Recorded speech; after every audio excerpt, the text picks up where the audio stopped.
Hello and welcome to episode 12 of the review and recap series for Living Under Nazi Rule as part of the OCR History B scheme of work. We're moving on to theme 5 now, which is the final theme, and that is all about the occupation of different territories across Europe who were forced to live under Nazi rule between 1939 and 1945 in the Second World War. We're going to spend this episode and the next episode looking at the contrasting nature of Nazi rule in Eastern and Western Europe. We're going to look at how the people of Eastern Europe were treated and how the people of Western Europe were treated and why they were treated in different ways by the Nazi government. To help us understand how the people of Eastern Europe were treated, we're going to do a case study on the Nazi occupation of Poland. Poland is invaded in September 1939. On the 1st of September 1939, the Nazis invaded Poland to take the Lebensraum, which means living space, they thought they deserved. Germany and the Nazi government have believed for a very long time that the Polish people do not deserve the lands and that they should Germanize Poland and make it their own. This is a map of Europe, okay, as it kind of looked in 1939. You've got the Nazi state, the Nazi state of Germany there outlined in red. And then you can see next to it, there is a little shaded red section. This is because in March 1939, the Nazi government invade the Czech part of Czechoslovakia. In March 1939, so they do already have a slight part of Eastern Europe under their control, but they now go on to take Poland as well, which you can see I've outlined in blue. Now, a month later, in October 1939, Poland, that outlined country in blue, no longer exists. It doesn't look like that anymore. And that's because the Nazi government decided to split Poland up into 5 different regions. 4 of them are incorporated kind of into Germany, and the 5th region, which is the largest region, is renamed not as Poland, but as the General Government. The reason for this is because the Nazis want to completely eradicate the Polish way of life, and one of the best ways to do that is simply to remove Poland's identity and Polish people's identity by removing the name of the country from the map. So they call it something very vague, general government, so there's no way of kind of knowing what was there before, and it was ruled by an infamous Nazi officer called Hans Frank, who begins to systematically destroy the Polish way of life. So how does Hans Frank and the Nazi government go about completely destroying Poland and the Polish people? Well, the first thing that they do is they remove Polish culture. They target education. They target leadership. They target local leaders.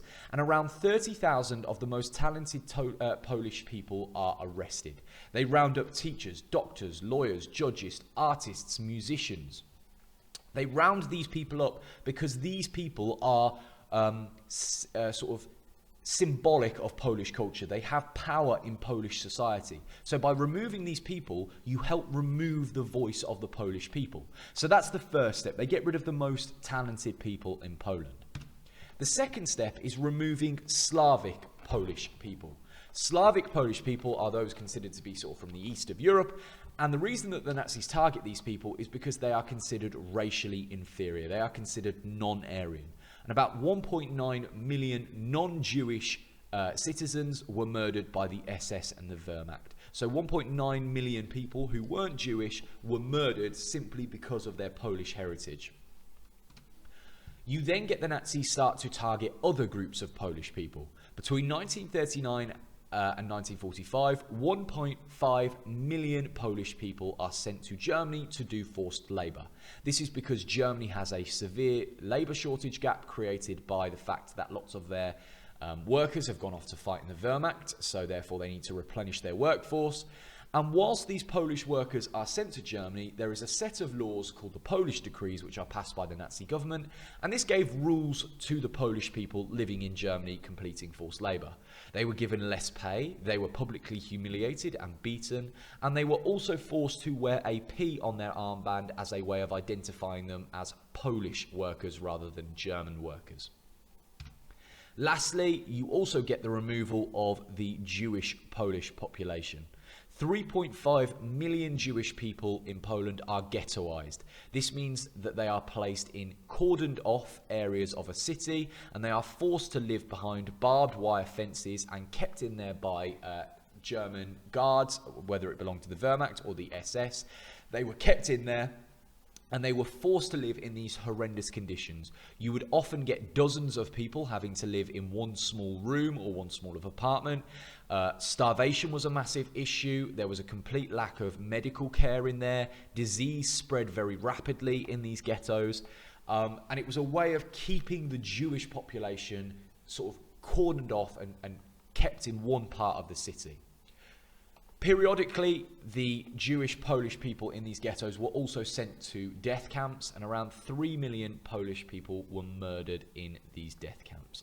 There was a death camp, which we're going to look at as part of the Holocaust, called Auschwitz, probably the most infamous death camp, which was set up in Poland, and this is where many Jewish Polish people lost their lives. Now, there is some resistance to Nazi occupation in Poland. In 1939, when the Nazis invade, the Polish government managed to escape to London, and they then set up a secret state in Poland called the Delegatura. The Delegatura try and organize acts of resistance, but obviously their efficacy, their effectiveness is limited by the fact that they're having to operate from London rather than being in Poland. Although there is one example of very symbolic resistance to Nazi rule, and that comes in August 1944. The largest ghetto in Poland is called the Warsaw Ghetto because it is in the capital of Poland, which is Warsaw. And it is here that the Jewish Polish people in the Warsaw Ghetto fight back against Nazi rule for 2 months. They manage to sneak hold of weapons and ammunition, and they are able to kill some members of the German army and the German SS. However, the Nazi response to the Warsaw Uprising is extremely brutal. Adolf Hitler orders the complete destruction of Warsaw in revenge for this, and the Nazis killed 200,000 Polish people as a result of the Warsaw Uprising. So even though there is an act of resistance, it is punished extremely harshly as a result of them defying Nazi rule. Overall then, the occupation of Eastern Europe, and particularly Poland, is extremely brutal, and that's largely due to the fact that the Nazis consider the people of Eastern Europe racially inferior.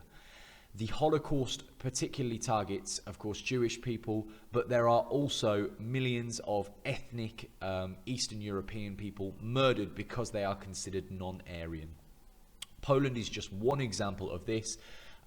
People from places like Hungary, Russia, Czechoslovakia, were also murdered simply because they were from Eastern Europe, okay? So the people of Eastern Europe were treated extremely harshly because of their ethnic background in the eyes of the Nazis. As always, there are a series of questions now that I would like you to test yourself on to see what you can remember. I'm going to put the questions up on the board, then I will pause the video, and I would like you to have a go at testing yourself on these.